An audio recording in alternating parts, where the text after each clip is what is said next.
2024 Planning Commission meeting. Please join me in the flag pledge.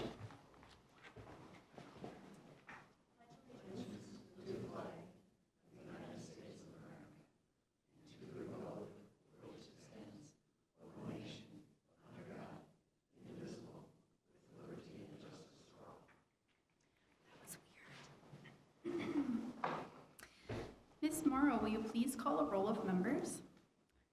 Kaluza. Here. Hensley. Here. Marovich. Here. Zimmer. Here. Ike. Here. Swenson. Here. All right, agenda item number 3. Approval of the May 9th, 2024 Planning Commission meeting minutes and the May 9th, 2024 Planning Commission work session minutes. Fellow commissioners, any changes? No. All right, then they will stand.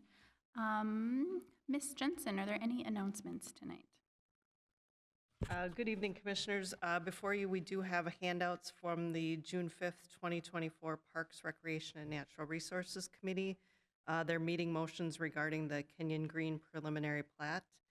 And then our only announcement is that the first Planning Commission meeting in July will be canceled due to the Independence Day holiday. All right, thank you. And agenda item number 5, this is a public hearing for Kenyon Green rezoning and preliminary plat. And this is a public hearing, so anyone wishing to speak can please sign up in the back. And it looks like we have Michael Waldo that will present a brief overview of the project.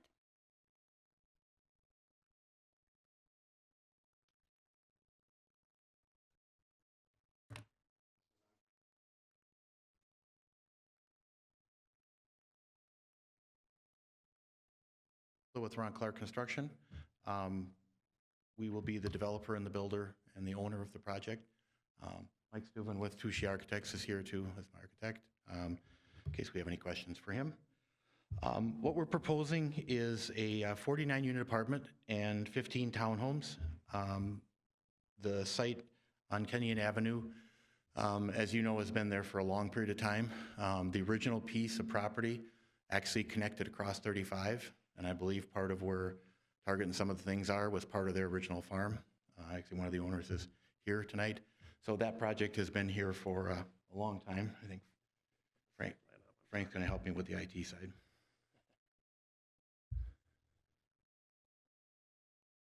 Oh, no problem. I should have grabbed that first. Perfect, I'll do it. So I think one of the keys, I think, for the conversation tonight, and we've been working back and forth with staff for about 6 months, trying to get to a point where we feel, both staff and us feel really good about the project. We think it's a great use for the site. With the OR zoning, it does allow for the office or residential. As we know right now, unfortunately, office is, we could be many years before we see an office building actually being built again for most uses. So I think the residential does fit very well in it. It's very similar, if any of you know of Lakeville Point, over kind of behind Culver's. That's a very similar, that's a 49-unit apartment that we built about 6 years ago. And I don't know if anyone's still on the Planning Commission, a couple of people look familiar. So that is very similar. In this case, as you can see, it's a little bit bigger parcel. And so one of the things we're looking at as part of that is trying to balance out a little bit of mixed density in going with the apartment and the townhomes, which we feel fits well together.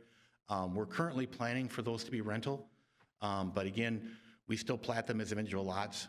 So depending upon what the market is, by the time a year from now or 2 years from now comes, when we get those finished, we'll make that decision at that time. So, but they're all individual PIDs. They're all set up to be for sale if they want to be. So it's always best long-term to give a project the most flexibility than having it be locked into something. I think one of the big keys, if we look at the site, is just the constraints. We've got the Kenyon Avenue to the north, which is, I think, a minor collector. We've got the freeway to the east, and then 185th to the south, and a wetland down in the corner. So over time, you can see that this, between the city and the state and others, we've lost 20% of the site probably to right-of-ways, and then we've got very extensive 50-foot buffers on almost every direction because of the roads that are there. And so most of what our asks are for is to kind of bring those a little bit back more in line to what it would be if it wasn't maybe adjacent to something would be considered a higher use road. Or along Kenyon, we're adding a fence and some additional buffer plantings to make up for that slight loss of buffer of the actual setback. The same thing if you look at this corner here. I don't know if you can actually see my mouse or not. I'm getting there. So, ooh, this is interesting. So this little tiny corner of the building here is less than the 50-foot setback that's required from the freeway side. But if you look, we're almost 400 feet from the drive lane and over 200 feet away from the actual exit ramp. So even though we're taking 10 feet out of that just for a very short period, it's really still double the distance away than if you go any farther north in here, your setback is normally 150 feet from the drive lane. So we think we're kind of asking for something that's really more substance over form and trying to get to that point. So it does, and again, with the trees and the pond and everything else, we are farther from the freeway than most developments would be along here. And then to the 185th side, we're about anywhere from 7 to 10, I think, feet less. And if you kind of drive down there, you can see that we've got a substantial amount of trees kind of right at the back of that sidewalk that's there. Most of those we can maintain with this, along with we'll add some additional buffering any place that they do have to remove, because I think we have to sub in a couple utilities there, so there will be a few areas where we will have to take trees. One of the other pieces along that back, and the reason that we're asking for the height variance is because of it isn't as part of the wetlands on the property. Wetlands on the properties are down here, and our building is up here 6 feet higher. But there's wetlands across 185th that have actually caused there to be some perched water in these areas. So in our final work with engineering, we've gone out and set piezometers to confirm what the actual groundwater maximum is. And so that ended up getting up to about 1,000.5. That was about where we planned to put our basement of our building. And with staff and your ordinance, we need to be 3 feet above that.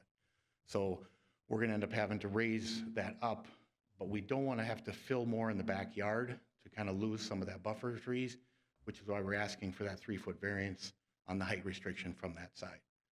So kind of that's the contemplation of how we're getting from there to there. I think one of the other things too, and I think as far as the planning commission, you're probably starting to see a few more of these, and unfortunately I see a lot of them.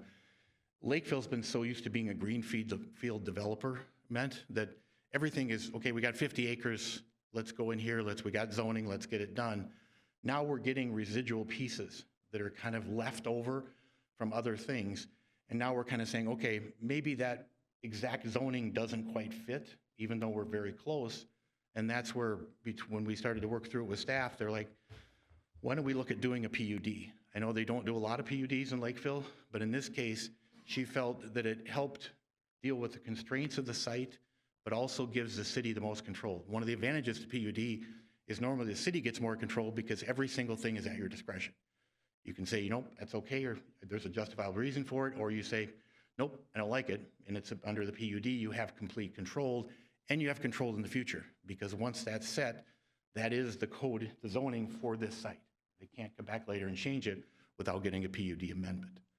So there are, I always say that the developer usually is the one that takes it a little more in the shorts when you do a PUD, because you kind of get asked for more along the way. And here, you know, we're doing a combination of things to kind of offset that, but we think that the flexibility is really driven by that infill piece of property, which is something unique in a lot of areas of Lakeville right now. You'll see a lot more of these, I think, over the next few years.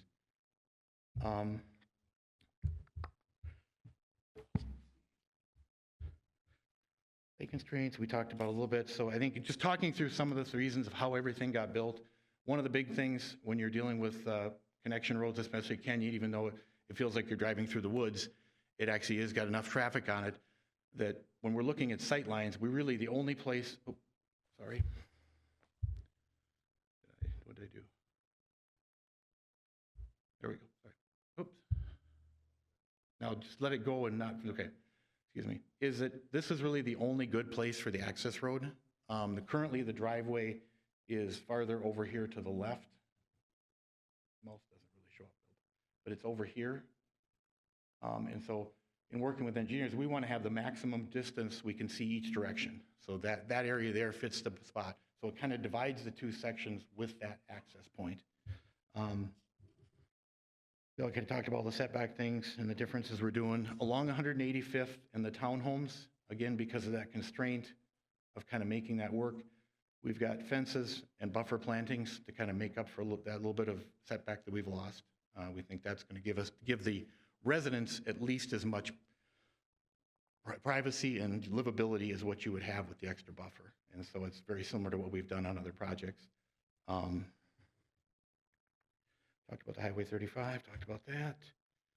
Watershed, we did go through ahead of time and we had got a delineation done. I think actually a delineation was done about 3 years ago.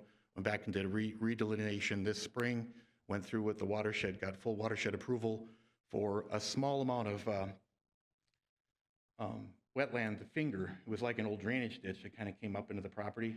And so that actually, we're filling that and taking wetland bank for about 6,000 square feet. I think it's a very small little sliver, but that's been approved by the watershed and the city. We talked about that. So the other thing, and I know that part of this always comes is, with some of the variances that we're asking for and some of the compaction of the site, part of it is, again, with an OR zoning, this would normally be allowed for about 70 to 75 units on this site based on that, what the normal OR zoning would allow. Here we're doing 64, and we're also, but we can't afford to just do like an apartment or just do townhomes, because with the value of a site being office residential, it's not like you can just go buy a vacant lot somewhere that doesn't have kind of that zoning classification.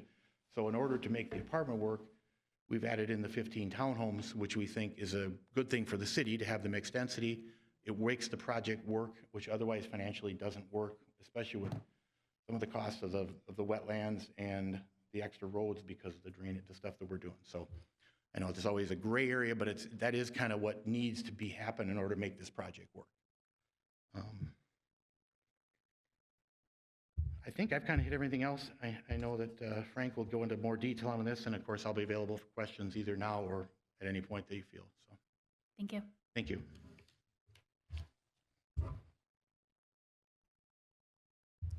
Good evening, planning commissioners. Good evening.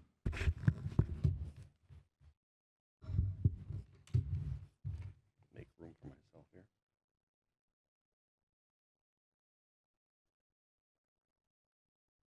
Beginning.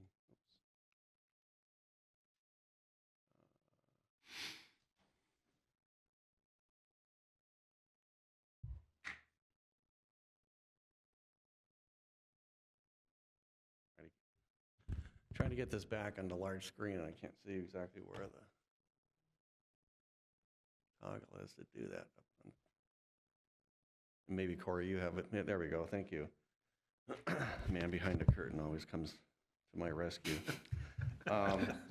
So Ron Clark Construction is proposing this development. It's a mixed use of the property.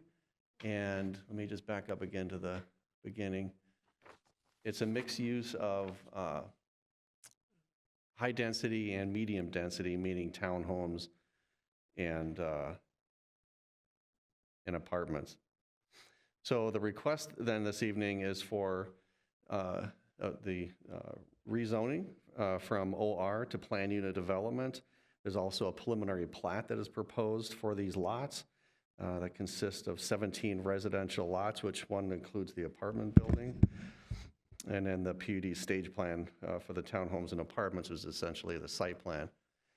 The property is about 6.5 acres, and it's located here at the northwest corner of Interstate 35 and County Road 46, both minor arterials and principal arterial roadways. A little background on this vicinity of Lakeville. Kenyon Avenue used to come straight down into what is now the off-ramp for the freeway, and ran down like parallel to the freeway here. And I think it was in 2011 or maybe before that, 2005, I forget what the date is, but MnDOT expanded the off-ramp for I-35 into this area, and that closed off Kenyon Avenue. Kenyon Avenue that came down into this property. As such, it created this, there's a wetland to the north, so it created kind of a pinch on this on the property here, point to avoid the wetland, and then made the intersection here further west at 185th Street. And so that resulted in the shape of this parcel. There's a wetland complex that's right in this location here that was mentioned.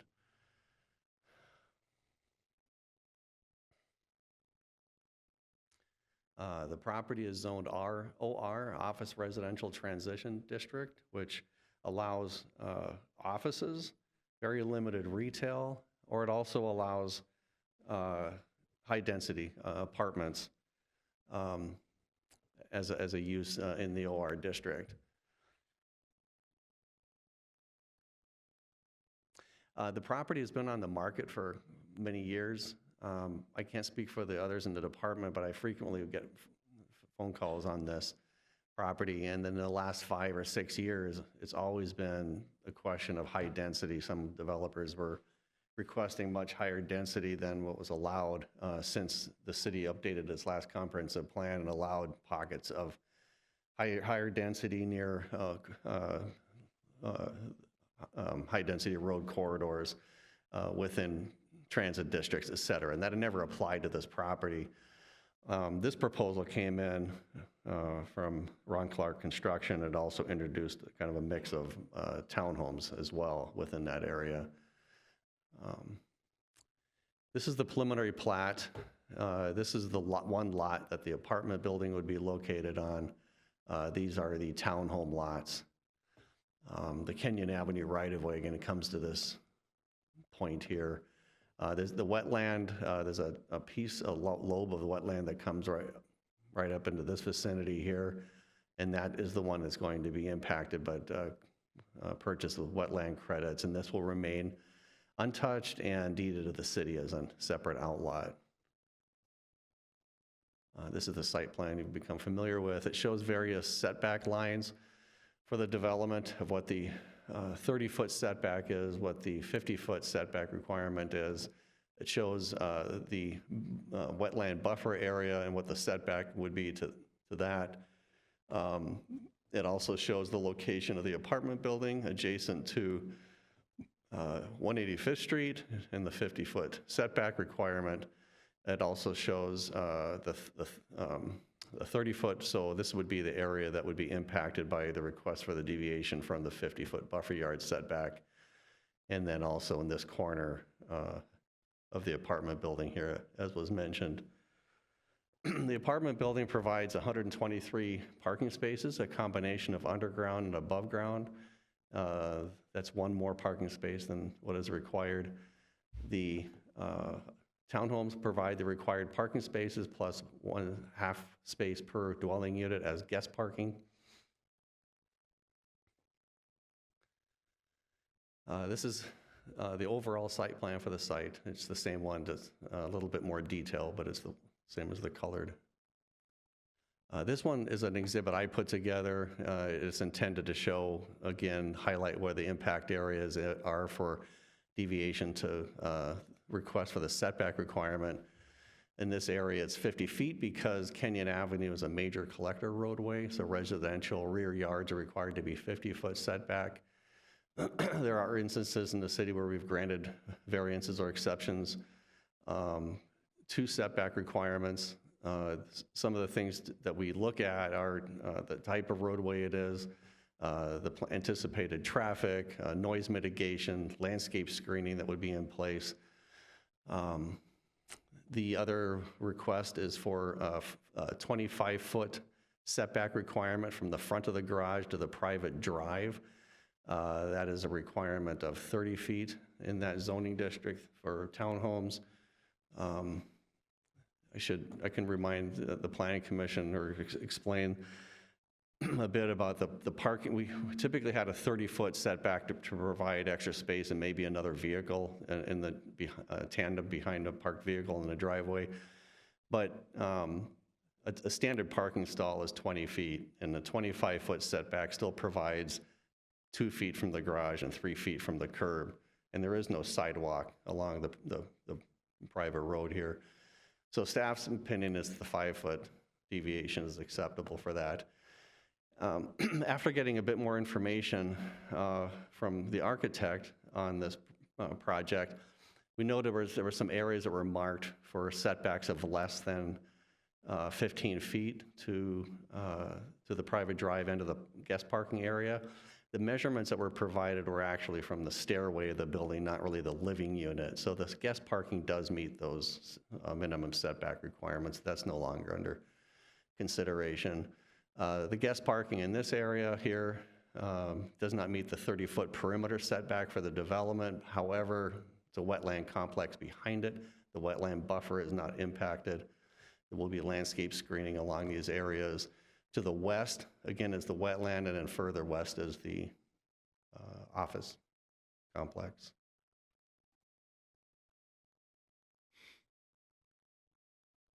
The plan unit developments, just to remind the Planning Commission how these are administered and the purpose. They're established to allow creative development, design, as long as the land use complies with the comprehensive plan, which this does.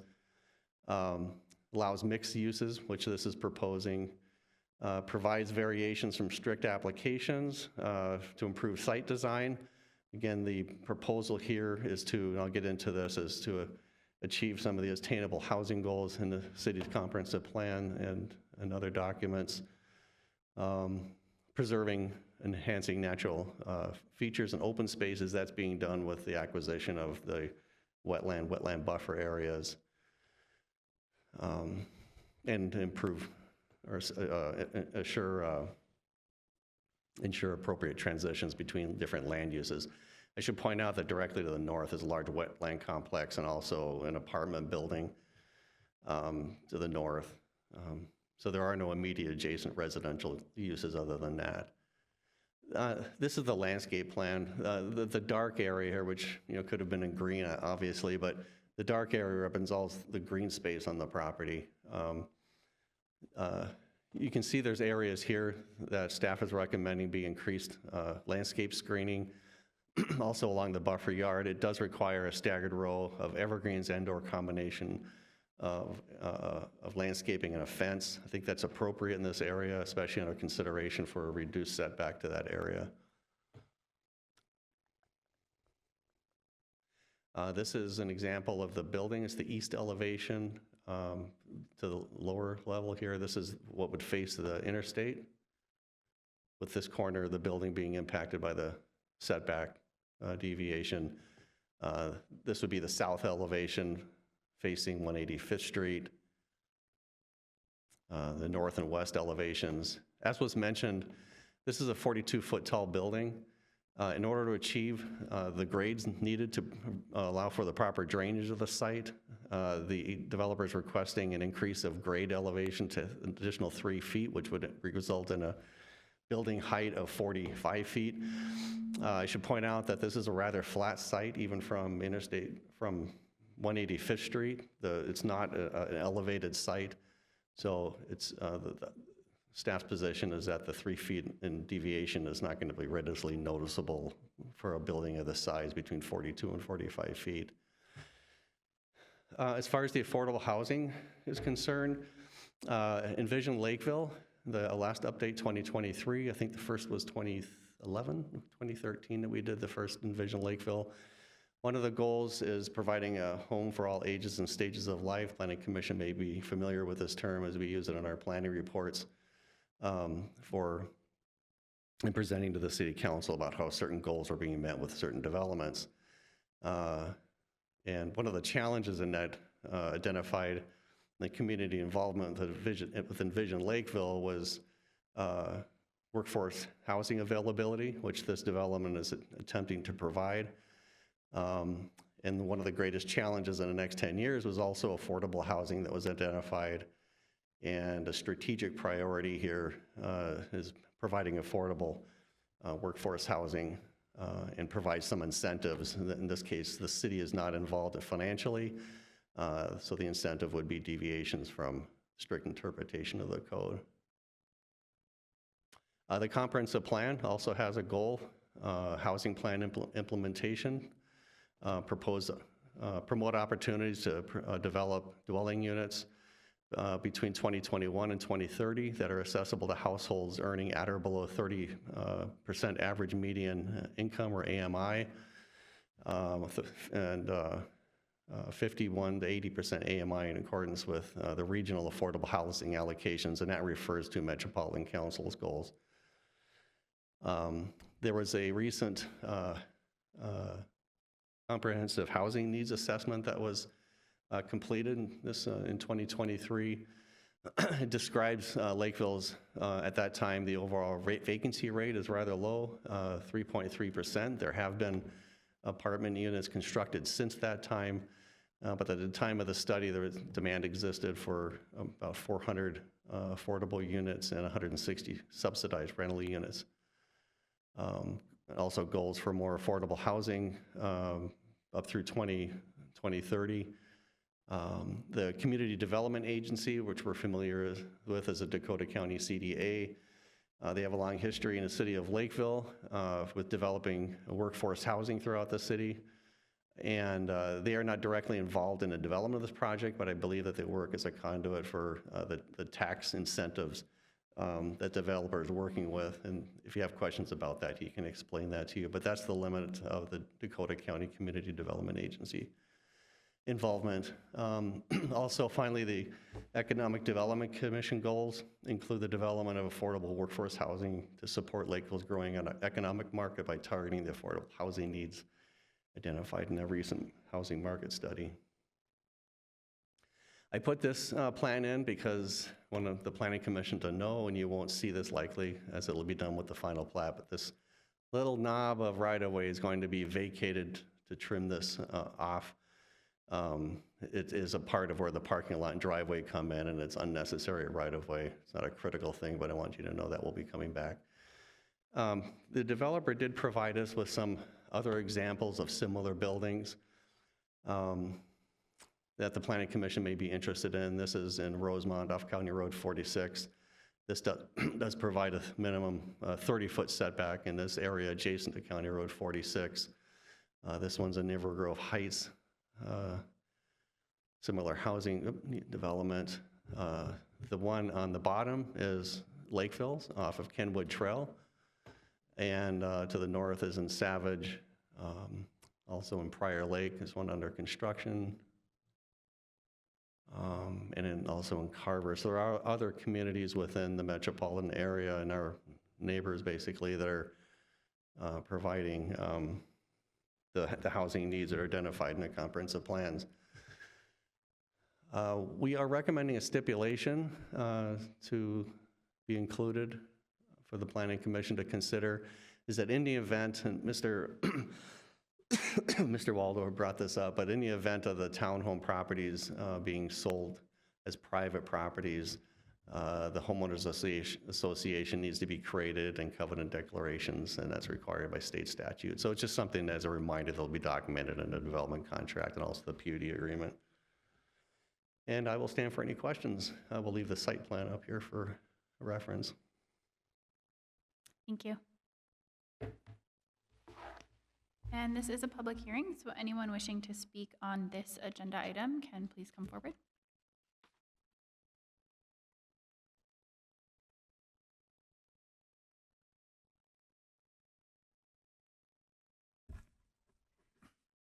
Hi, my name is Janet Labens. I live at 18560 Knollwood Circle. I want to say thank you for making me aware of this proposed development and for inviting me to this meeting. I'm not usually a public speaker, so excuse me if, if I'm not very good at this. I am really interested in just getting copies of the proposed development so I can understand it better because I'm not a site planner type person and I just want to make sure that I understand what's going on. I would say that the only concern that I really have as a resident who lives just south of the proposed development is the potential height of the apartment building and if it would have any impact on my sightlines. I do live on a property that's about 10.5 acres, so my house is set back. So there may not, and my property does go up before it goes back down to 185th Street. So maybe there won't be an impact to me, maybe there will be, but I would just like to understand and, not be surprised after the development is done. Thank you. Thank you. I could just, for reference, show the aerial photo in here where she was speaking.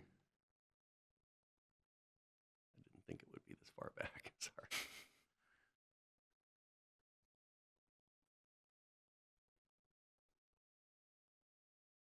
I'm not sure why it's not going up. Sometimes I make it worse when I try and help. I believe that Knollwood Circle is down in this vicinity here, south of 185th Street. That's right, and my house is right, I basically live right here, so adjacent to the pond, so like right there. Thank you. Anyone else wishing to speak on this agenda item?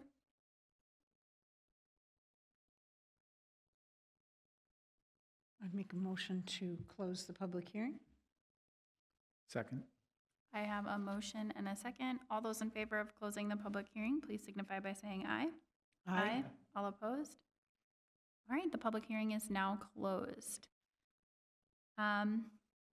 Okay, so for the first question, the copies of the information is accessible online, right? Okay, so yeah, all of that information is accessible on the website, so staff would be able to help you find that if you're not able to find that. And then the second question about the height of the building, I didn't quite catch the, you were concerned about the height of the building blocking, right? Is that? I just want to know if I'm going to be able to see the building from my house. Got it, okay. If there's, if my sight line is impacted Yep. from my driveway, basically. Okay. Yeah. Thank you. Would we know that information based on like the grading of? Yes, Madam Chair, I can help with that information if she would like to call me and we can talk about that. We have topography information through all the properties in the county and it can see exactly what the change in elevation would be from here to the building, yeah. Okay, great. Thank you. All right, fellow commissioners, any comments? Questions? I have a couple questions. I'm not sure if the transportation person is here or available, but as far as the 35 alignment and changes or anything we're going to need to do in the future, because we're kissing right up to the edge with this, so I just don't know if we're thinking ahead if that's going to be a problem. And I'm not sure if that's for Frank or whatever, Mike, I didn't get your last name, so. And I can try. Commissioner Zimmer, we did send the plans to MnDOT, and we were well aware that sometime in the future there'll be a third lane added to I-35. We really did not receive any responses back in terms of the plan and the impact of any future plans with Interstate 35. However, I do remember, and we can verify this if needed, but that this off-ramp here was placed in anticipation of widening the interstate to allow that third lane construction without impacting additional property. Okay, thank you. Do you have more? I do, but I can let somebody else go. Keep going. And I'm, should I be asking the questions of the developer or you? Frank? We'll see. I'll direct you to who's best suited. There's so many variances requested, and I'm concerned about that we're doing a height variance, the setback variance in a couple places, and you did clarify the one on the parking setback. And I think Lakeville has always done some very high quality developments, and I think people have a certain expectation of that when they move to Lakeville. So I just want to understand what we're doing here and making sure that we are producing something that's of good quality. And if the folks in the townhomes are right up along Union Avenue, and it's supposed to be 50 feet, and we're going to 30 feet, I think I find that very concerning. Yeah, I think I can answer those, and then why the units are designed the way they are. I would have Mr. Waldo respond to that. But they were presented to us as the number of units needed to make this project feasible. What city staff did was to come to, after some study and deliberation on what the site plan is proposed as to what is considered reasonable. That's what the purpose of the PUDs are, or if we're looking even at a variance, which we're not technically, we don't have the same criteria. But if we're looking from some deviation, what's the impact of that? Is it significant? Is it insignificant? We took the position that given the height of the building, the grade of the property, the 3-foot difference in the total height of the building, that it was not a significant change between 42 feet and 45 feet. The setbacks for the townhomes adjacent to Kenyon Avenue, there are residential lots that require the buffer because Kenyon Avenue is a major collector. The long term of Kenyon Avenue is it's a very minor major collector. It's a major collector because it potentially is going to connect 172nd County Road 535 intersection with 185th Street as it does now. The density in that area that travels that roadway is quite low, so that we'll never have a lot of traffic. So it's much like a residential backyard. If we can increase the density of landscaping in that area, that would protect the visual. There's not going to be a lot of traffic in terms of noise like you would see on 185th Street from the rear yards of these townhomes. So again, it's a question of acceptability, and that's really a judgment call that the city and everyone involved needs to make. And the same goes for County Road 60, 185th Street, and the apartment building. When you look at the significance or not of that setback requirement, most cities do not require 50 feet. Most require only 30. We required it because we tried to provide as much buffering and usable space as possible. And in residential single-family home and twin home, privately owned properties, you have that larger backyard area that you try to achieve. In this case, the play areas to the north, there's other green space available. So again, it's a judgment call. Is it a significant impact to the community to deviate this small amount? But as far as the design goes, I would have the developer explain why they're making this request. Thank you, Mr. Dempsey.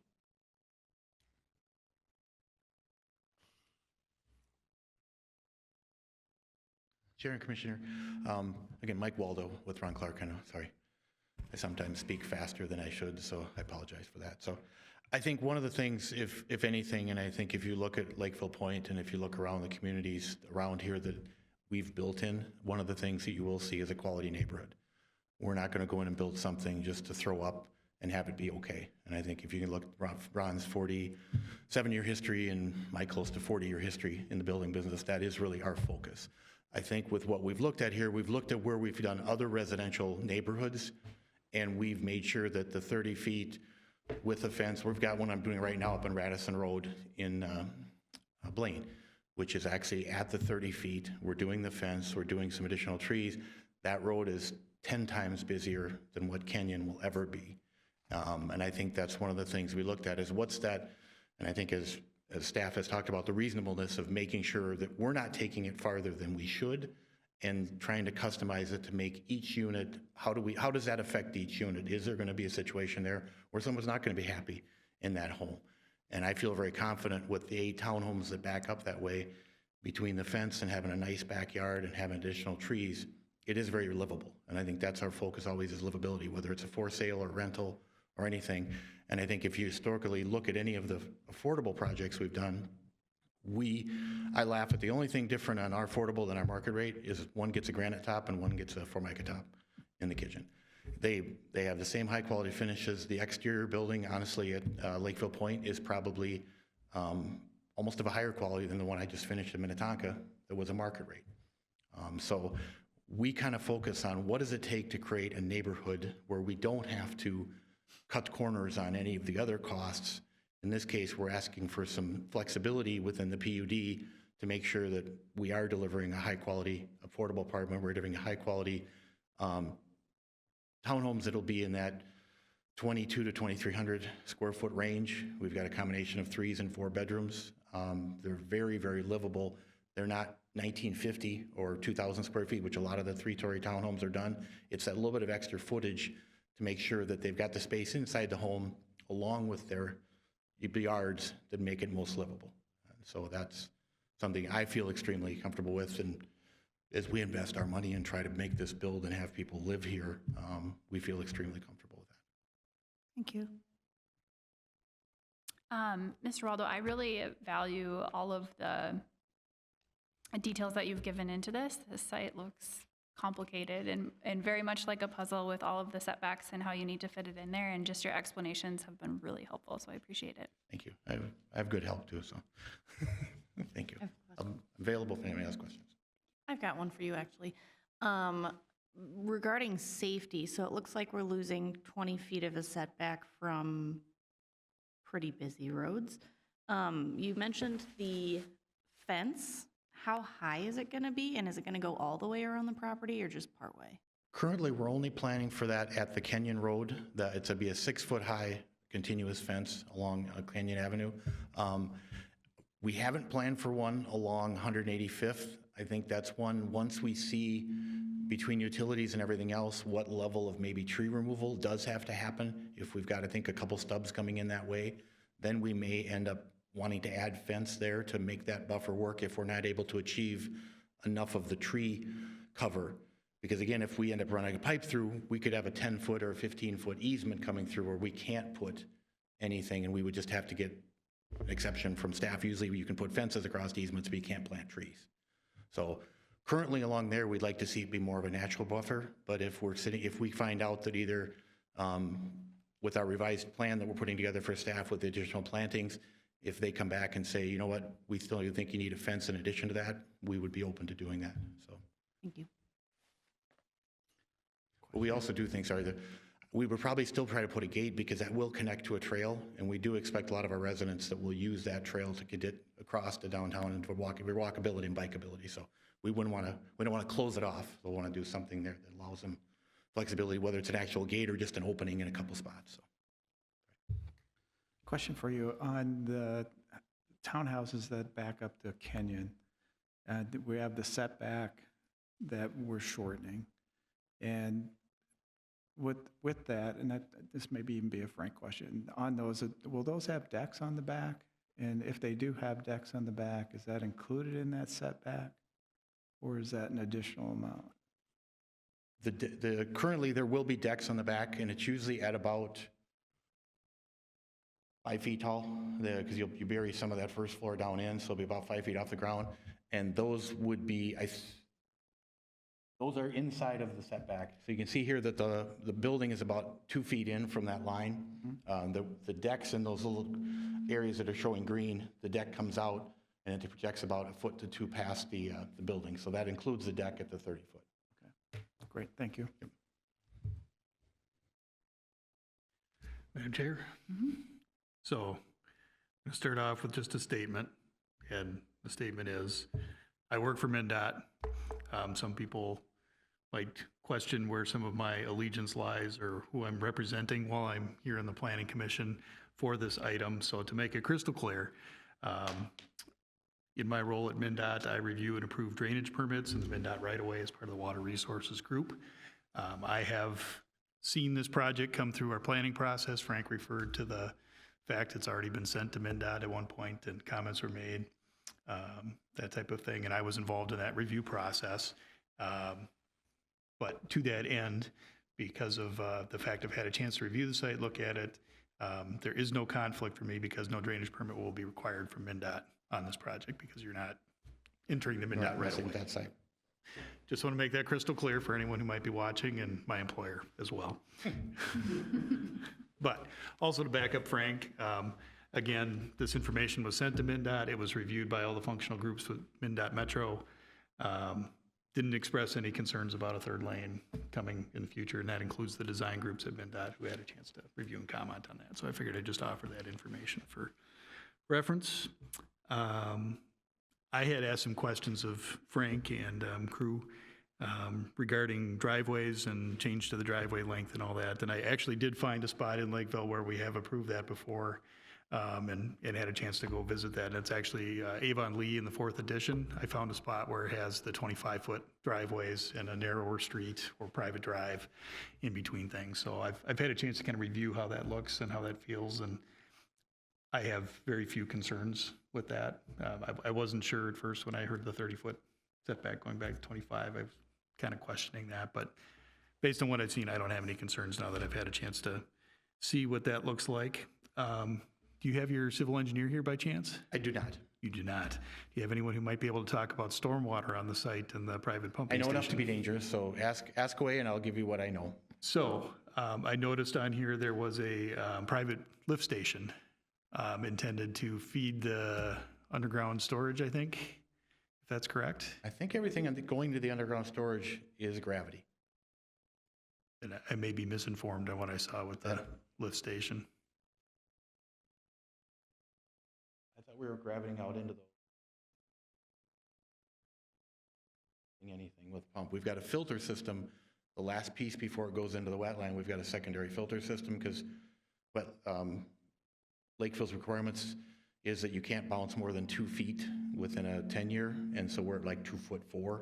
So just to make sure we're not getting anything, we added a filter system at the very end as the very last piece going in. And then again, in front of the storage there, we do have the underground storage in that situation. So sure. I'm 98% sure it's gravity feeding into it. But for reference for the rest of the Planning Commission, kind of education purposes, recognize they've got a stormwater pond on the site, but they also have underground storage that they're utilizing for stormwater, which is something you typically don't put into use unless a site has a lot of constraints and is driving a lot of different decisions because there's an economic consequence to installing it. It's a lot more expensive to put that in. And I'm assuming you'd agree with me. Yeah. And elevation-wise is probably the biggest thing. Just the elevations didn't work for us to try to create more surface ponding in this case, especially when we raised the building, that it very comfortably worked in that front area under the parking. So, and it is, yes, it's more expensive, but when you look at the overall scope of things, does it balance with some of the other pieces to the project? Right. Thank you. May I continue? Mm-hmm. I'm just going to say, you know, I've had a chance to kind of review, and I had some similar thoughts as other commissioners. There's a lot of asks here in terms of flexibility and what they're looking for in changes and modifications to what the standards are. But that literally is part of why we have the PUD process, is to allow some of those flexibilities, particularly for sites that have some difficulties. This site, in my view, as I look at it, does suffer from a lot of different things, and not all of the developers doing by any stretch of the imagination. Obviously, we've got I-35 to the east. That's a major constraint. It's not going anywhere. Like others have said, if anything, it's going to get larger in the future. So that kind of pins things down on one side. And when we made those changes, that kind of drove where Kenyon Avenue had to go. But then there's a large wetland complex to the north. So Kenyon kind of had to go where it went, which then put the pinch between Kenyon and 185th, which I go back in history and I even remember, I think 185th used to be known as Minreg's Road. So kind of going back in time and history, a lot of things in the placement of things that are driven by other constraints and factors. So the site is just really tight with a lot of different roadways pinching it in a lot of different directions. So I understand the need for flexibility here with setbacks and some of the other things. So I think you've done a really good job trying to find a balance here. And when I looked at like the setback of the apartment building to 185th and understanding why we typically ask for the 50-foot setback, I'm really comfortable with what we're asking for there, or what you've asked for. Similarly with the Kenyon Avenue and the amount of traffic that carries, I'm less leery of that potential change as well. So all in all, I'm going to be voting in support of this proposal. Again, I did think long and hard about each of these asks and requests, and Frank in particular was helpful in answering some questions that I had in relation to this as I was thinking about it. So it's my 2 cents worth. Thank you. Maybe more than 2 cents today.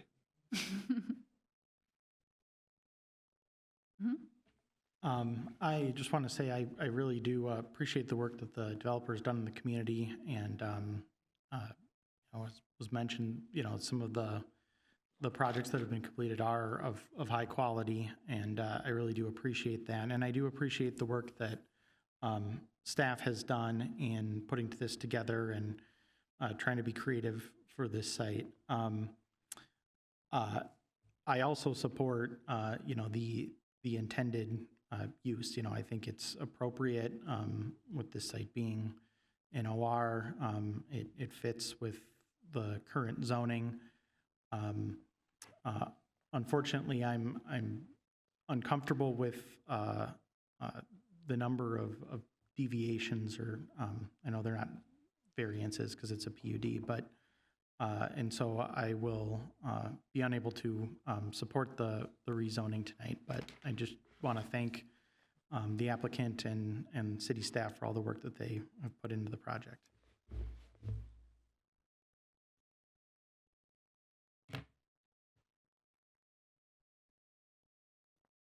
Any additional comments?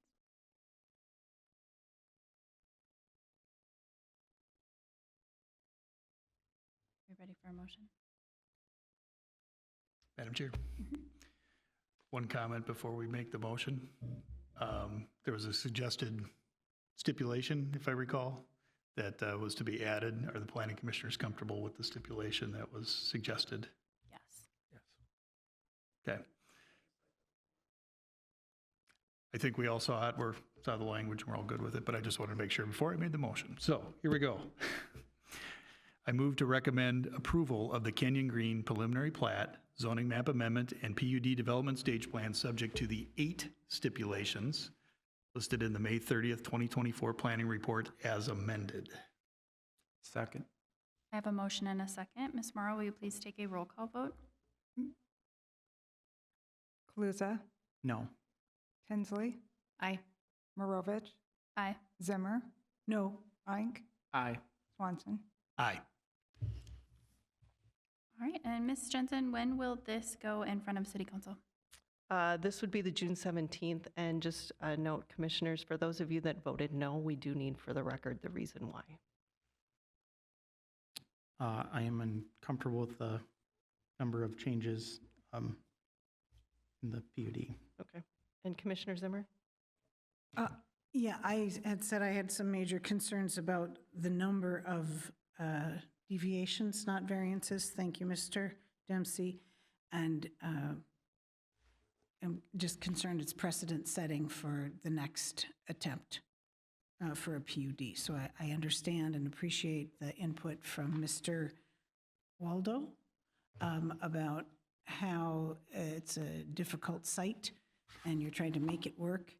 I don't want to make anybody go back to the drawing board and redo it, but maybe it has to be less units or something in order to make me more comfortable with it. Thank you, Commissioner. All right, well, best of luck with this goes to City Council. And with that, our meeting is adjourned.